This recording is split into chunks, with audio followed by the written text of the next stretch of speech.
Fakta tewasnya Jessica Solu di Luwu Timur, dibunuh sopir travel, sempat diruda paksa.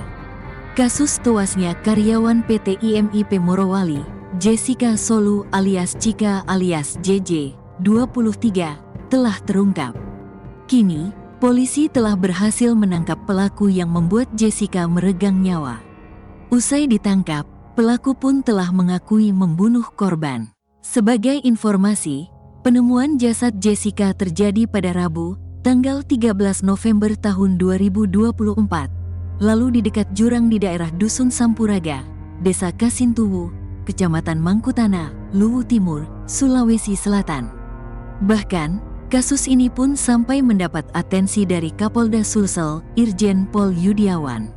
Lalu, bagaimana awal mula Jessica Solu ditemukan meregang nyawa hingga pelaku akhirnya berhasil ditangkap? Kronologi: sebelum tewas, Jessica melakukan perjalanan dari kota Palopo untuk menuju Morowali, Sulawesi Tengah, Sulteng. Dikutip dari Tribun Luwu Timur, perjalanannya tersebut dilakukan dengan cara menumpangi mobil travel Toyota Avanza. Lalu, dalam perjalanannya, ada terbesit pikiran dari sopir travel tersebut untuk berhubungan dengan korban. Pelaku melihat korban dalam keadaan tertidur sehingga kelihatan bagian perut korban. Oleh pelaku tertarik melihat korban dan mengajak korban untuk berhubungan badan, kata Kapolda Sulsel, Irjen Yudiawan. Saat ingin memenuhi nafsu bejatnya, pelaku sempat menawari sejumlah uang kepada Jessica tetapi ditolak olehnya. Lalu, kata Yudiawan, pelaku menepikan kendaraannya di kawasan Gunung Kayulangi, Mangkutana, Luwu Timur, dengan dalih ingin buang air kecil. Nahas, Jessica justru disiksa oleh pelaku dengan menindih paha hingga menyumpal mulutnya hingga tak berdaya. Adapun tindakan pelaku ini demi bisa melakukan hubungan terhadap korban. Pelaku pun meruda paksa korban dan setelah itu langsung kembali ke kursi sopir. Di sisi lain, Jessica yang dalam keadaan setengah sadar mengancam pelaku akan melaporkan tindakan bejatnya itu ke polisi. Korban keluar dari mobil dan duduk di aspal. Pelaku mendekati korban dan langsung mencekik leher korban hingga korban tidak bernafas. Lalu, pelaku mengambil anting milik korban dan mengangkat korban lalu membuangnya ke jurang, kata Yudiawan. Pelaku berhasil ditangkap di Kaltim. Sepekan setelah peristiwa tersebut, pelaku berhasil ditangkap oleh tim Resmob Ditreskrimum Polda Sulsel tepatnya pada Selasa, tanggal 19 November tahun 2024, dini hari sekira pukul 3.30 waktu Indonesia Tengah. Masih dikutip dari Tribun Luwu Timur, pelaku merupakan sopir travel yang mengantar Jessica bernama Akmal alias Adi alias Sampe, 23. Adapun Akmal merupakan warga Dusun Tabaja, Desa Tabaja, Kecamatan Kamanre, Kabupaten Luwu Timur, Sulsel. Pelaku pun ditangkap bukan di Provinsi Sulsel tetapi justru di Kalimantan Timur, Kaltim. Tepatnya di Kampung Timor, Kelurahan Badak Baru, Kecamatan Muara Badak, Kabupaten Kutai Kartanegara.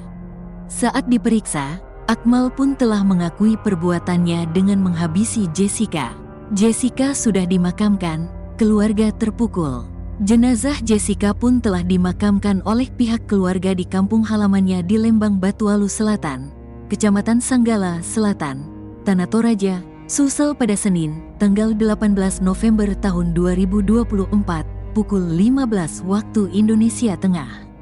Dikutip dari Tribun Toraja, jenazah korban diberangkatkan terlebih dahulu menggunakan ambulans dari rumah duka di kota Palopo menuju Batualu pada pukul 11 waktu Indonesia Tengah.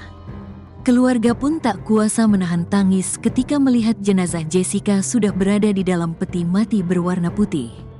Kerabat korban, Rompas Solu menyebut keluarga merasa terpukul atas kematian Jessica yang tragis. Rompas selalu bercerita bahwa sebelum Jessica meregang nyawa, dia sempat pulang kampung untuk memakamkan neneknya yang sudah meninggal dan mengganti peti mati almarhum ayahnya. Pastinya syok berat, karena kita baru saja bertemu di kampung, mengantar jenazah oma dari Palopo untuk dimakamkan.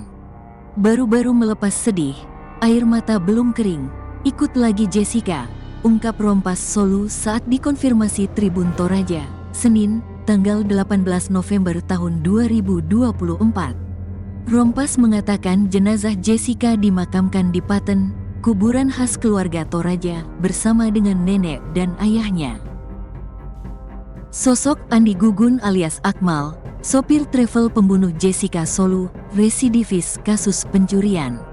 Pelaku pembunuhan gadis asal Toraja, Sulawesi Selatan, Sulsel, Jessica Solu, bernama Andi Gugun alias Akmal, berhasil ditangkap pihak kepolisian. Akmal ditangkap di Kalimantan Timur, Selasa, tanggal 19 November tahun 2024, dini hari, saat mencoba kabur setelah meruda paksa dan membunuh korban. Pelaku berhasil ditangkap di Kalimantan, kemudian dibawa kembali ke Makassar. Pelaku sekarang sudah ditahan dan dalam proses hukum, jelas Kapolda Sulsel, Irjen Yudiawan Wibisono, Rabu, tanggal 20 November tahun 2024, dikutip dari kompas.com. Lantas, siapakah sosok Andi Gugun alias Akmal? Akmal diketahui berprofesi sebagai sopir travel. Saat kejadian, Akmal membawa Jessica Solu selaku penumpangnya dari Palopo menuju Morowali. Dilansir Tribun Tanda Hubung Timur.com, Akmal saat ini berusia 26 tahun. Akmal adalah warga Dusun Tabaja, Desa Tabaja, Kecamatan Kamare, Kabupaten Luwu. Sebelumnya, ia juga merupakan residivis kasus pencurian. Pelaku ini merupakan residivis kasus curas, pencurian dengan kekerasan di Sinjai, ungkap Yudiawan. Atas perbuatannya, Akmal dijerat pasal berlapis tentang pembunuhan dan pencurian. Sebab, Akmal tak hanya membunuh Jessica Solu, ia juga membawa kabur barang berharga milik korban. Pasal yang disangkakan untuk Akmal adalah pasal 338 KUH pidana tentang pembunuhan dengan hukuman penjara paling lama 15 tahun.